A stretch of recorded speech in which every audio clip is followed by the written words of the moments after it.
Hello friends, welcome back to the mechanical operation part 4. So in this video I'll discussing about the solid liquid separation. So in the solid liquid separation, the separation of solid from solid liquid mixture. So basically यहाँ पे हम लोग दो चीज़ें देखेंगे, एक तो filtration, the second is the sedimentation. So what is filtration? Filtration में क्या रहता है? Separation of the course solid from solid liquid mixtures. Sedimentation में क्या रहता है? Separation of the fine solid from solid liquid mixture. So first I discussing about the sedimentation. So sedimentation क्या होता है? Sedimentation is all about settling. Sedimentation में क्या रहता है? जो फाइन साइज़ के जो पार्टिकल्स होते हैं उनको हमको सेपरेट करना रहता है सॉलिड और लिक्विड्स का जो मिक्सचर है, the series of steps. So sedimentation में क्या क्या होता है? जैसे डी वाटरिंग होती है, ड्रेनिंग होती है, सस्पेंशन होता है, सेटलिंग होती है, सेडिमेंटेशन होता है, थिकनिंग होती है, क्लैरिफिकेशन होता है. Basically these are the terms which are use in the sedimentations. So one by one हम लोग देखेंगे. जैसे डी वाटरिंग क्या रहता है? Separation of the solid liquid mixture in two parts. One is rich in liquid and other one is rich in solid. ठीक है. So basically here we are dealing do solid that are suspended, means does not completely dissolve in the solution. So basically for example यहाँ पर solid liquid का हमारे पास separation है, तो इसमें क्या रहता है? हम इसको दो पार्ट्स में, डी वाटरिंग में दो पार्ट्स में हम इसको सेपरेट करते हैं. वन पार्ट में क्या रहता है? हमारा सॉलिड फ्री रहता है, जैसे rich in liquid. Second part जो रहता है वो लिक्विड फ्री रहता है, रिच इन सॉलिड. उसके बाद हम लोग ड्रेनिंग देखते हैं. ड्रेनिंग में क्या रहता है? Removal of liquids from the core solid is called draining. Of course drain करना, लिक्विड्स को रिमूव करना कोर सॉलिड से. ठीक है. सस्पेंशन क्या रहता है? Basically in a solid liquid mixture all solid particle have different directions and they are moving randomly as you can see in the figure. Settling क्या रहता है? सेटलिंग में क्या रहता है? in a solid liquid mixtures all solid particles have the same direction. In a solid liquid mixtures, solid liquid solids particles have the same direction but motion may be different. Solid particles move vertically downward directions, आप कह सकते हो. Settling का मतलब simply होता है solid particles नीचे settle down हो जाते हैं और जो लिक्विड्स रह जाता है वो ऊपर रह जाता है. ठीक है. उसके बाद सेडिमेंटेशंस, ठीक है, वो भी देखते हैं हम लोग वन बाई वन. सो जैसे कि हम लोग ने सेटलिंग का एक फिगर बनाया हुआ, तो सॉलिड पार्टिकल्स इसमें नीचे सेटल्ड होते हुए हमने दिखाया. सेडिमेंटेशंस क्या होता है? Sedimentation is the separation of fine solid particles via settling in a solid liquid mixture और स्लरी. वाई बेसिकली इसमें क्वेश्चन है, क्वेश्चन बड़ा इंपॉर्टेंट है. क्वेश्चंस क्या है? We don't do sedimentation for coarse size particles. Why? Basically sedimentation हम लोग fine particles के लिए ही क्यों करते हैं, कोर्स पार्टिकल्स के लिए क्यों नहीं करते हैं? ये भी काफ़ी अच्छा क्वेश्चन और आया भी है एक बार. तो basically sedimentation is all about settling. जैसे कि मैंने बोल रखा है, coarse size particles have more velocity than fine size particles. So coarse size particles will settle faster. It will create a turbulence. Why coarse particles will settle faster? Because they have more velocity. ठीक है. तो this is the reason why we don't do sedimentation for the coarse size particle. We only do sedimentation for the fine size particles. So sedimentation में क्या रहता है? For example at time t is equals to 0 we have a solid liquid mixtures. After that there is a settling. उसके बाद क्या रहता है कि लिक्विड्स ऊपर पार्ट में लिक्विड अलग हो गया, सॉलिड नीचे सेटल हो गया, बीच में क्या रहा? सॉलिड लिक्विड का मिक्सचर रहा. थर्ड पार्ट में क्या रहता है? थर्ड पार्ट में बेसिकली ड्रेनिंग टाइप में जैसे हम लोगों ने डी वाटरिंग पढ़ा था, डी वाटरिंग टाइप में हो जाता है. ऊपर लिक्विड रहता है, नीचे सॉलिड्स रहता है. ठीक है. रिच इन लिक्विड हो जाता है, हाफ पार्ट में रिच इन सॉलिड हो जाता है. द लास्ट पार्ट में क्या रहता है? सेडिमेंटेशन के लास्ट स्टेप में जो एल रहेगा और नीचे जो सॉलिड रहता है, but it desire thick solid thickening. If the desired product is liquid, that is called the clarification. If the desired product is solid, that is called the thickening.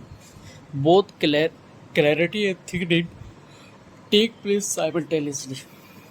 ठीक है. अब हम लोग पढ़ते हैं सेडिमेंटेशन थ्योरी के बारे में. ठीक है. सेडिमेंटेशन थ्योरी क्या रहती है? The terminal settling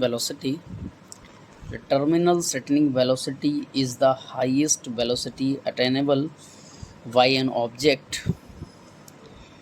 It falls through a fluid. It occurs when the sum of the drag force and the buoyancy force is equals to downward force of gravity acting on the object. Since the net force on the object is zero, the object has zero acceleration. देखते हैं basically जो मैंने ये statement पढ़ा है वो क्या है, हम वो भी देखते हैं अभी। कुछ इसके एजम्पशंस हैं भाई, फ्लो न्यूटोनियन होना चाहिए, इनकम्प्रेसिबल होना चाहिए, फ्लो स्फेरिकल पार्टिकल होना चाहिए और फ्री सेटलिंग डिज़ाइन होना चाहिए। ठीक है, जैसे कि आप लोग जो सेडिमेंटेशन थ्योरी है उसमें आप लोग लिख सकते हैं। ठीक है, तो सेडिमेंटेशन थ्योरी इसमें रहता क्या है basically, as you can see if the fluid is rest but particle is moving. So basically क्या रहता है, जैसे ये हमारा जो है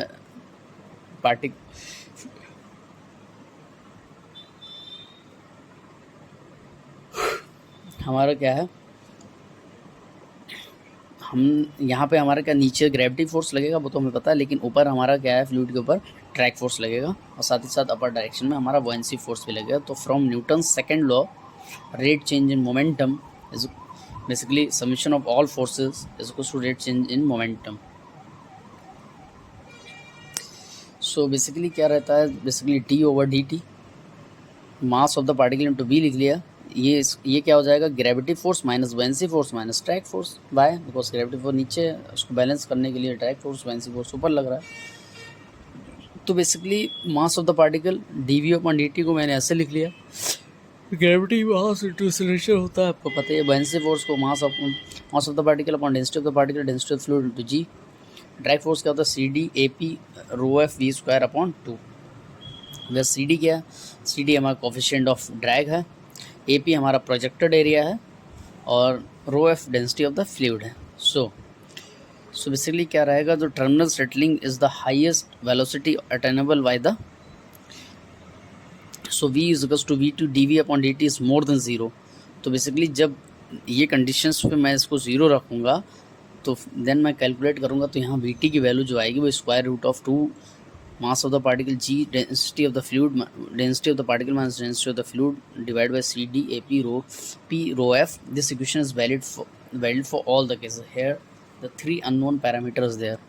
कौन कौन से 3 अननोन पैरामीटर्स हैं, एक AP हो गया, मास ऑफ द पार्टिकल हो गया, एक हो गया density of the particle.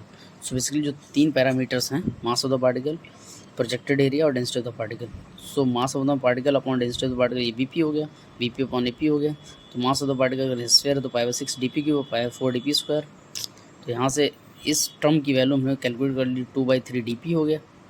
Projected area का मतलब ये होता है कि जैसे फॉर एग्जांपल मैंने एक टॉर्च लगाई किसी वॉल पे या किसी नदी, मतलब कहीं पे मैंने टॉर्च लगाई, तो जितना पार्ट वो टॉर्च कवर कर रही है that is area is called the projected area. तो इसके लिए मैं अगर इसमें जो है वैल्यू पुट कर देता हूँ, इस मास of the particle about divide by area of the particle density of particle, इसकी वैल्यू मैंने क्या निकाली, 2/3 dp। तो अगर मैं इसको कैलकुलेट कर देता हूँ तो vt की वैल्यू आ जाएगी √4 dp g density of the particle minus density of the fluid 3 CD ρf। Valid for all the cases, valid for solid sphere of course, all the cases। Basically this is a general equation for the terminal settling velocity। ठीक है, तो case first इसमें क्या है, when the Reynolds number is less than equals to 0.1, laminar और stock regime के लिए क्या रहता है, जो ड्रैग फोर्स, जो ड्रैग कोफिशिएंट की वैल्यू होती है 24/NRE। ठीक है, Reynolds number of the particle. तो बेसिकली यहाँ vt की वैल्यू जो हो जाएगी यहाँ पर dp² density of the particle minus density of fluid upon density 18 times of μf। सो आपको डायरेक्ट याद रखना रहेगा ये वाला केस। सेकंड केस होता है हमारा रिजाइम, ट्रांजिशन रिजाइम में ड्रैग फोर्स की वैल्यू होती है 24/NR, Reynolds number of the particle plus 0.4। कभी कभी डायरेक्ट ये भी पूछा गया है क्वेश्चंस में। थर्ड केस क्या रहता है, जब Reynolds number of the particle more than रहा है किससे, 10⁻³ से, और लेस देन रहा है किससे, 10⁻5 से।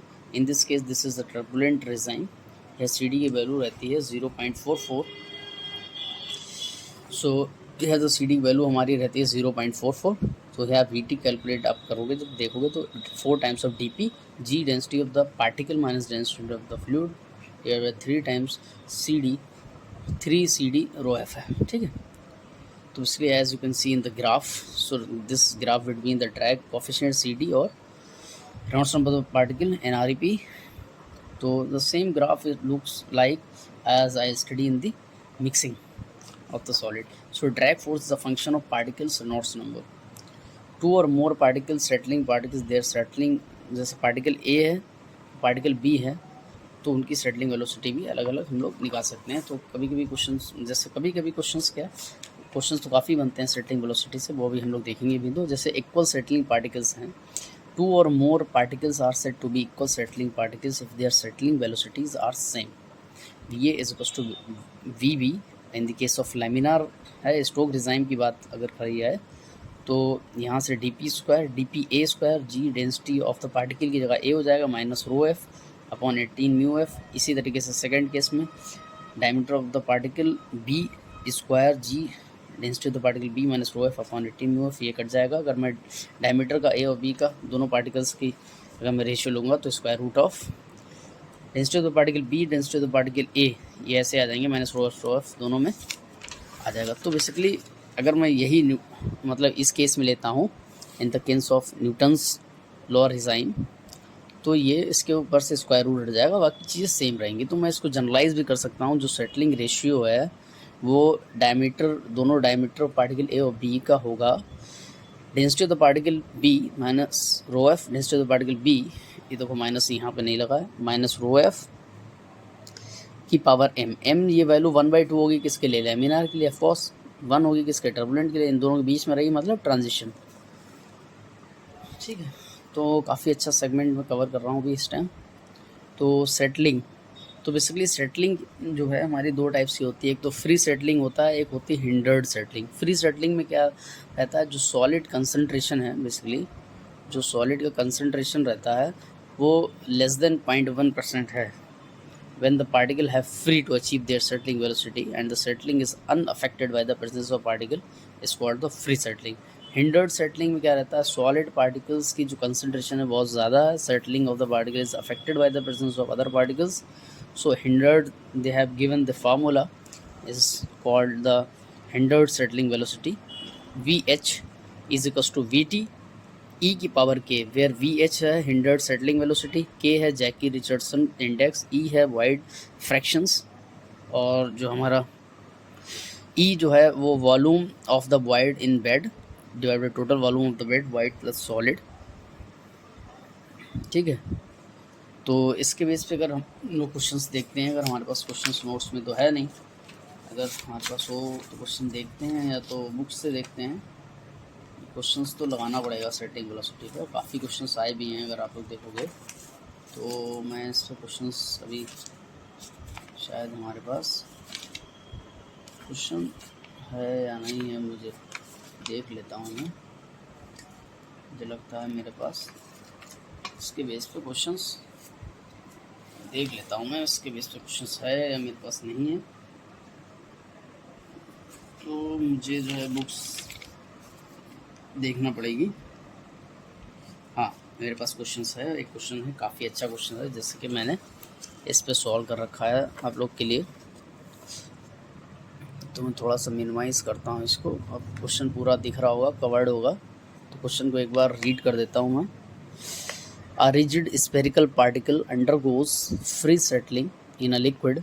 तो जब बात कर दी इसने फ्री सेटलिंग की, तो आप लोग को पहुँच जाना चाहिए सेडिमेंटेशंस में. ऑफ लिक्विड डेंसिटी दे रखा है 750 kg/m³. ठीक है, and viscosity 9.81 × 10⁻³ pascal second, and density of the particle is 3000 kg/m³ and the particle diameter is 2 × 10⁻⁴ meter. According due to gravity is 9.81 meter/s², assuming Stokes law to be valid. So Stokes law की बात कर दी, laminar design की बात कर दी. पूछा गया the terminal settling velocity in metre per second of the particle is. तो बेसिकली हमको क्या क्या दिया है, देखो गिवन हमको क्या किया है, डेंसिटी ऑफ द फ्लूइड दे रखी है 750, μf हमको दे रखा है 2 × 10⁻⁻, μf हमको यहाँ पे दे रखा है, कहाँ गया ये 9.81 × 10⁻³ दे रही है. डेंसिटी ऑफ द पार्टिकल दे रही है 3000, डायमीटर ऑफ द पार्टिकल दे दिया 20 - 4 ग्रेविटी स्पेसिफिक तो वीटी। तो एज अभी हमने डिस्कस किया था स्टोक लॉ रेजाइम के लिए VT is to D P square G density of the particle minus density of the fluid upon 18 mu F. So directly question आया था वीटी की वैल्यू, यहाँ से डायमीटर की वैल्यू मैंने पुट कर दी, जी की वैल्यू पुट कर दी, दोनों डेंसिटी का डिफरेंस ले लिया। If you solve you will get 5 × 10⁻³ metre पर सेकेंड।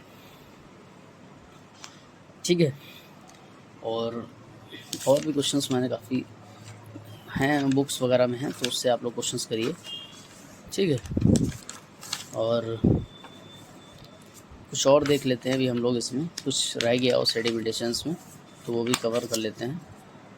ठीक है,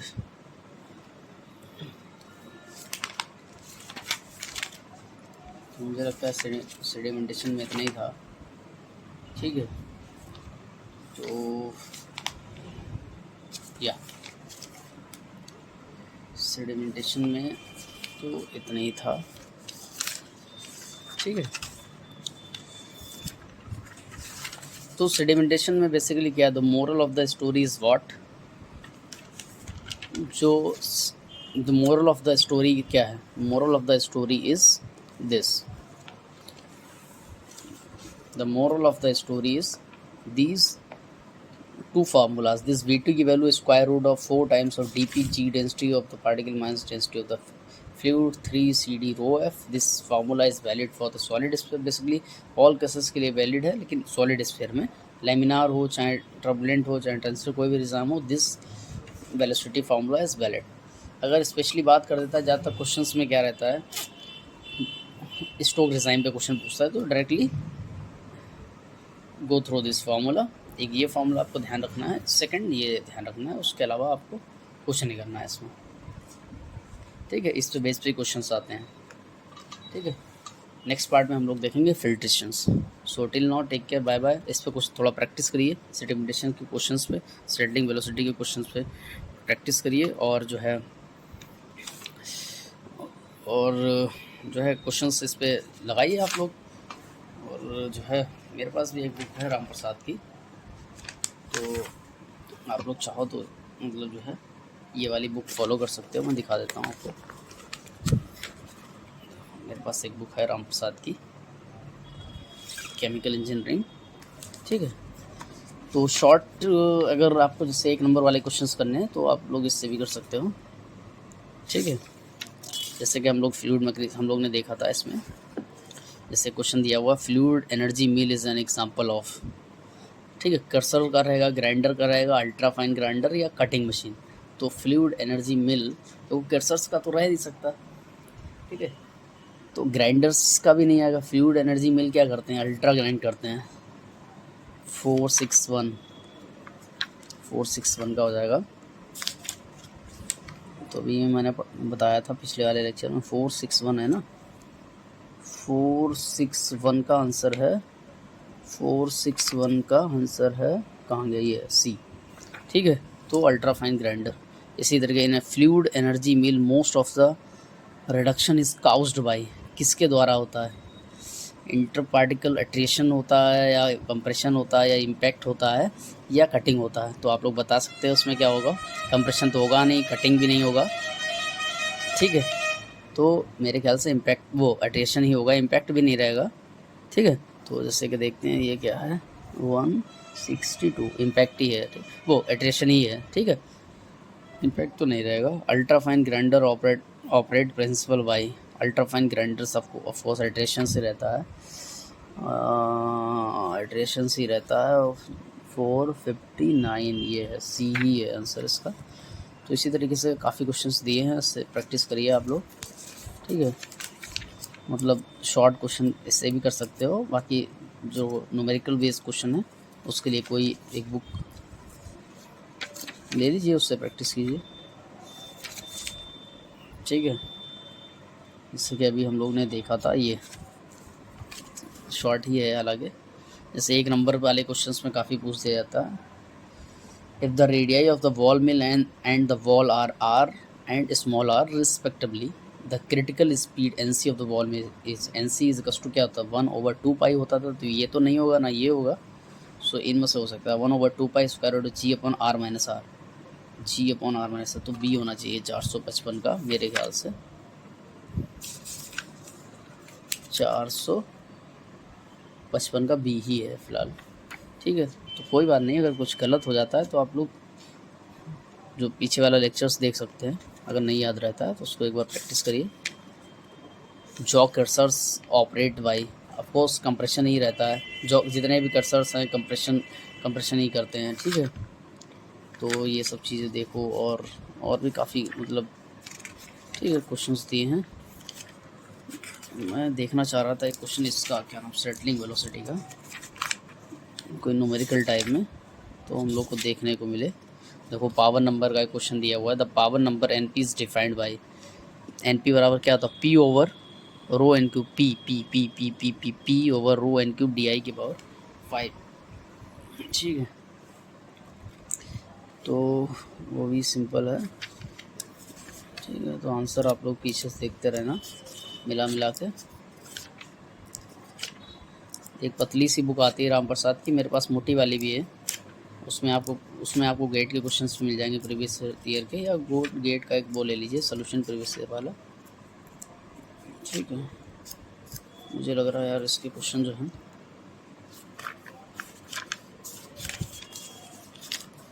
उसके मिलेंगे नहीं, अब हमको लग रहा है। सेटलिंग वेलोसिटी यार, हाँ दिख गया शायद, ये काफ़ी एक अच्छा क्वेश्चन दिख रहा है, पता नहीं बनेगा नहीं बनेगा, लेकिन बनना चाहिए। The particle of galena A and the quartz B settle through a medium of the density ρm in a stoke law regime की बात की गई है। ठीक है, the internal velocity of a galena particle size dPa and the quartz particle of the size dPb are equal to dPa मतलब galena A और B। ये तो मैंने डायरेक्ट ही कराया था कि स्टोक लॉ रिजाइम की बात की है तो 1/2 वैल्यू हो जाएगी, मतलब square root of dPa upon dPb ρm upon ρm। ये भी नहीं होगा, ये भी नहीं होगा, ए होना चाहिए 498 का। तो ऐसे काफ़ी क्वेश्चन दे रखे हैं, उस पर आप लोग प्रैक्टिस कीजिए। भाई आंसर तो भी दे रहे हैं 498 का, तो शायद हम लोग ने कुछ गड़बड़ कर दिया है। तो अब लोग थोड़ा सा नोट्स देखते हैं कि होता तो 1/2 था, ये कहने का मतलब ये है density of the particle B ऊपर आ रहा है, तो हो सकता है मुझको ध्यान ना हो, लेकिन मैं देख लेता हूँ एक बार, जैसा कि अभी हमने किया था। हाँ ठीक, थोड़ा सा अपना ही मिस्टेक था। तो क्या आया था बेसिकली, हालांकि आप लोग वहाँ से dP²G density of the particle density of the fluid divide by 18 μF से भी आप लोग A और B पार्टिकल रख के सॉल्व कर सकते हो। अगर डायरेक्ट आपको नहीं आता तो कोई दिक्कत नहीं, ऐसा कुछ डायरेक्ट याद करना नहीं, लेकिन आप लोग जो है उससे भी जा सकते हो। तो हालांकि मुझे ऐसा लगा कि मुझे याद है, तो dPa upon dPb density of the particle B ऊपर आएगा, स्क्वायर रूट आएगा किसके, लैमिनार के लिए, स्टोक रिजाइम के लिए, तो B ऊपर आएगा, मैं समझा A ऊपर आएगा, तो B आंसर है इसलिए। ठीक है, तो इसी तरीके से और भी क्वेश्चंस हैं, कुछ क्वेश्चंस देखो, क्वेश्चंस बनाएंगे तो सही भी होंगे गलत भी होंगे, ठीक है, लेकिन ऑनेस्ट तरीके से बनाओ पहले। जब आप लोग बनाओगे तभी पता चलेगा कि हम लोग इतना पढ़ रहे हैं, और एक्चुअली जो है